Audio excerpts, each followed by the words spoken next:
Lors du dernier quinquennat, vous avez dû l'entendre, on a un peu parfois reproché aux syndicats de ne pas s'être assez opposés à la politique d'Emmanuel Macron, d'avoir un petit peu perdu de leur poids, de leur force de proposition. Comment vous espérez peser davantage dans ce second quinquennat?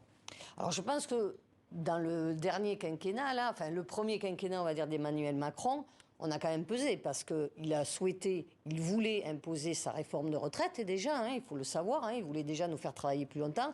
Il n'a pas réussi. Cette réforme n'a jamais vu le jour, et notamment grâce aux mobilisations. Mais en effet, nous devons faire des mobilisations beaucoup plus massives, je suis d'accord, mais nous nous y attacherons. Et vraiment, je pense que là, les élections présidentielles ont montré des choses quand même. Il a été très mal élu, Emmanuel Macron, donc je pense qu'il y a de plus en plus de gens en colère qui sont prêts à se mobiliser, et on les y aidera. De toute manière, nous sommes vraiment l'outil qui sera à disposition, notamment des travailleurs et des travailleuses. Mais vous avez l'impression d'être toujours un contre-pouvoir aujourd'hui? Mais écoutez, de toute manière, je pense qu'il est nécessaire ce contre-pouvoir, parce qu'on l'a vu, Emmanuel Macron, jusqu'à présent, a mené une politique qui était plutôt nocive pour une grande partie de la population.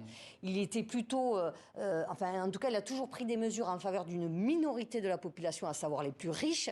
Et d'ailleurs, la preuve, les chiffres l'attestent, les inégalités sociales, elles ont explosé. Les pauvres se sont appauvris, par contre les riches se sont enrichis. Et ça, c'est notamment à cause de la politique menée par Emmanuel Macron. Donc je pense que nous sommes nombreuses. Il faut que, si on reste et si on est solidaire, si on arrive à se mobiliser, je pense qu'on peut largement peser contre ces mauvaises réformes et faire en sorte qu'enfin, ils mettent en place des mesures qui aillent dans le sens du progrès social.